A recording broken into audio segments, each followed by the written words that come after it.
भाई, ये टॉपिक तो कोऑर्डिनेशन और सुप्रामोलिक्यूलर केमिस्ट्री का ऑल टाइम ब्लॉकबस्टर है। एग्जामिनर का पेपर सेट करते वक्त इसके बिना खाना हजाम नहीं होता। इसको हम एकदम केकड़े, क्रैब और हथकड़ी हैंडकफ्स वाले मास्ट एग्जाम्पल से समझेंगे। कोई रत्ता नहीं, डायरेक्ट दिमाग में फिट। एमएससी के पेपर में जब ये क्वेश्चन आए तो समझ लेना फ्री के मार्क्स हैं। बॉस इन नोट्स को एज इट इज छाप के आना। 1. द चीलेट इफेक्ट, द केकड़ा ग्रिप।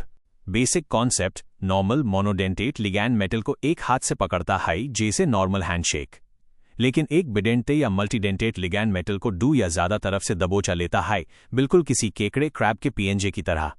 इस केकड़ा ग्रिप की वजह से जो एक्स्ट्रा स्टेबिलिटी मिलती है उसको चिलेट इफेक्ट कहते हैं।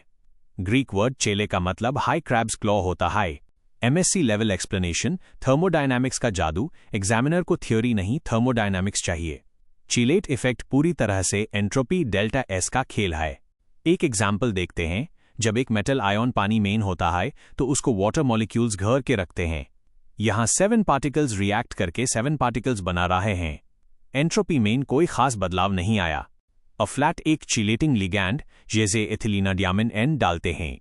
द मैजिक, यहां लेफ्ट साइड में टोटल 4 पार्टिकल्स हैं, 1 मेटल कॉम्प्लेक्स प्लस 3n, लेकिन राइट साइड में टोटल 7 पार्टिकल्स बन गए, 1 चिलेट कॉम्प्लेक्स प्लस 6 पानी के मॉलिक्यूल्स आजाद हो गए। क्योंकि सिस्टम में पार्टिकल्स बाद गए तो random movement entropy delta S बहुत ज्यादा बाद गई। Gibbs free energy equation, delta G equals delta minus T delta S. अगर डेल्टा एस पॉजिटिव और बड़ा होगा तो डेल्टा जी बहुत नेगेटिव हो जाएगा, जिसका मतलब हाई कॉम्प्लेक्स एकदम सॉलिड और स्टेबल बनेगा। 2. The macrocyclic effect, the pre organized हथकड़ी। बेसिक कॉन्सेप्ट, अगर चिलेट इफेक्ट केकड़ा है तो मैक्रोसाइक्लिक इफेक्ट चिलेट का बाप है। एक ओपन चेन किलेटिंग लिगैंड जिसके एंड्स खुले हुए हैं की तुलना में जब हम एक बैंड रिंग मैक्रोसाइकिल उस करते हैं जैसे क्राउन ईथर्स या पोफिरिन्स, तो कॉम्प्लेक्स और भी ज्यादा मजबूत बनता है।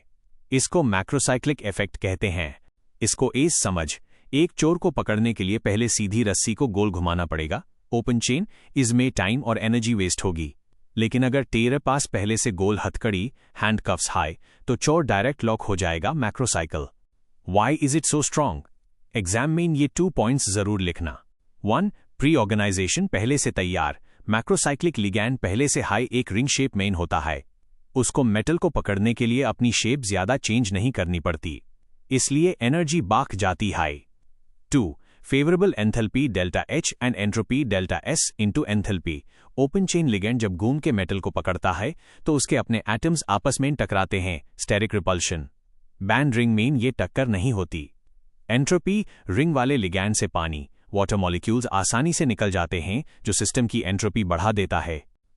एग्जाम जुगाड़ table, boss level comparison. Theory लिखने के बाद एंड मीन ये टेबल जरूर बनाना। एग्जामिनर टेबल देख के ही समझ जाएगा कि बच्चे के कॉन्सेप्ट्स एकदम क्रिस्टल क्लियर हैं। फीचर, चिलेट इफेक्ट केकड़ा, मैक्रोसाइक्लिक इफेक्ट हथकड़ी। Ligand type, open chain multidentate e g. NEDTA, closed ring multidentate e.g. Crown ethers, cryptands. Compared to monodentate ligands e.g. NH_3, H_2O. Closing parenthesis, open chain chelating ligands of similar type. Stability level, high, very high, maximum stability. Main driving force, entropy, delta S, increase due to particle release, pre-organization, both delta H and delta S. Favorable. Final exam tip bro, जब answer लिखना start करे तो equations में delta G equals delta minus T delta S लिखकर entropy का role जरूर highlight करना।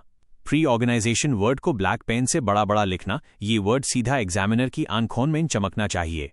Tension free होक पेपर लिख, फुल मार्क्स आएंगे।